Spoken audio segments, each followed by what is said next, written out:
ابتدا ہے رب جلیل کے بابرکت نام سے جو دلوں کے بھید خوب جانتا ہے۔ دیکھتی آنکھوں سنتے کانوں صابری میاں کا سلام پہنچے۔ ناظرین محترم، حضرت رابعہ بصری اپنے والدین کی چوتھی بیٹی تھیں، اسی لیے آپ کا نام رابعہ یعنی چوتھی رکھا گیا۔ وہ ایک انتہائی غریب لیکن معزز گھرانے میں پیدا ہوئیں۔ رابعہ بصری کے والدین کی غربت کا اندازہ اس بات سے لگایا جا سکتا ہے کہ جس شب رابعہ بصری پیدا ہوئیں، آپ کے والدین کے پاس دیا جلانے کے لیے تیل تھا اور نہ آپ کو لپیٹنے کے لیے کوئی کپڑا۔ آپ کی والدہ نے آپ کے والد سے درخواست کی کہ پڑوسیوں سے تھوڑا تیل ہی لے آئیں تاکہ دیا جلایا جا سکے۔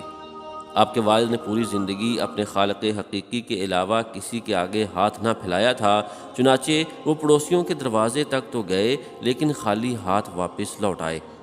رات کو رابعہ بصری کے والد کو خواب میں حضور پاک صلی اللہ علیہ وآلہ وسلم کی زیارت ہوئی اور آپ صلی اللہ علیہ وآلہ وسلم نے رابعہ کے والد کو بشارت دی کہ تمہاری نومولود بیٹی خدا کی برگزیدہ بندی ہوگی اور مسلمانوں کو صحیح راہ پر لے کر آئے گی۔ تم امیر بصرہ کے پاس جاؤ اور اسے ہمارا پیغام دو کہ امیر بصرہ، تم ہر روز رات کو 100 مرتبہ اور جمعرات کو 400 مرتبہ درود پاک کا نذرانہ بھیجتے ہو، لیکن پچھلی جمعرات کو تم نے درود شریف نہ پڑھا، لہٰذا اس کے کفارہ کے طور پر 400 دینار بقور کفارہ یہ پیغام پہنچانے والے کو دے دو۔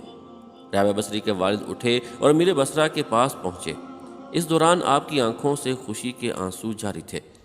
جب امیر بصرہ کو رابعہ بصری کے والد کے ذریعے حضور پاک صلی اللہ علیہ وآلہ وسلم کا یہ پیغام ملا تو وہ یہ جان کر انتہائی خوش ہوا کہ وہ نبی آخر الزمان صلی اللہ علیہ وآلہ وسلم کی نظروں میں ہے۔ اس نے شکرانے کے طور پر فوراً 1000 دینار غرباء میں تقسیم کرائے اور 400 دینار رابعہ بصری کے والد کو ادا کیے اور ان سے درخواست کی کہ جب بھی کسی چیز کی ضرورت ہو بلا جھجک تشریف لے آئیں۔ کچھ عرصہ بعد رابعہ بصری کے والد انتقال کر گئے۔ اس اثناء میں بصرہ کو سخت قحط نے اپنی لپیٹ میں لے لیا۔ قحط کے دوران رابعہ بصری اپنی بہنوں سے بچھڑ گئیں۔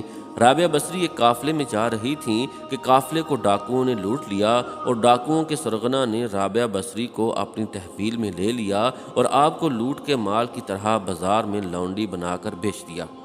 آپ کا آقا آپ سے انتہائی سخت محنت و مشقت کا کام لیتا تھا، اس کے باوجود آپ دن بھر کام کرتی اور رات بھر عبادت کرتی رہتی اور دن بھی زیادہ تر روزے رکھتی تھیں۔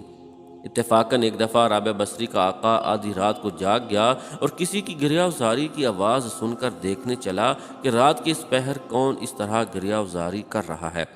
وہ یہ دیکھ کر حیران رہ گیا کہ رابعہ بصری اللہ کے حضور سربسجود ہیں اور نہایت عاجزی کے ساتھ کہہ رہی ہیں، اے اللہ، تو میری مجبوریوں سے خوب واقف ہے، گھر کا کام کاج مجھے تیری طرف آنے سے روکتا ہے، تو مجھے اپنی عبادت کے لیے پکارتا ہے، مگر میں جب تک تیری بارگاہ میں حاضر ہوتی ہوں نمازوں کا وقت گزر جاتا ہے، اس لیے میری معذرت قبول فرما لے اور میرے گناہوں کو معاف کر دے۔ اپنے کنیز کا یہ کلام اور عبادت کا یہ منظر دیکھ کر رابعہ بصری کا مالک خوف خدا سے لرز گیا۔ اس نے یہ فیصلہ کیا کہ ایسی اللہ والی کنیز سے اپنی خدمت کرانے کی بجائے بہتر یہ ہوگا کہ خود اس کی خدمت کی جائے۔ صبح ہوتے ہی وہ آپ کی خدمت میں حاضر ہوا اور اپنے فیصلے سے آپ کو آگاہ کیا۔ اس نے کہا کہ آج سے آپ میری طرف سے آزاد ہیں، اگر آپ اسی گھر میں قیام کریں تو میری خوش نصیبی ہوگی، وگرنہ آپ اپنی مرضی کی مالک ہیں۔ تاہم اگر آپ یہاں سے کوچ کر جانے کا فیصلہ کرتی ہیں تو میری بس ایک درخواست ہے کہ میری طرف سے کی جانے والی تمام زیادتیوں کو اس ذات کے صدقے معاف کر دیں جس کی آپ راتوں کو جاگ جاگ کر عبادت کرتی ہیں۔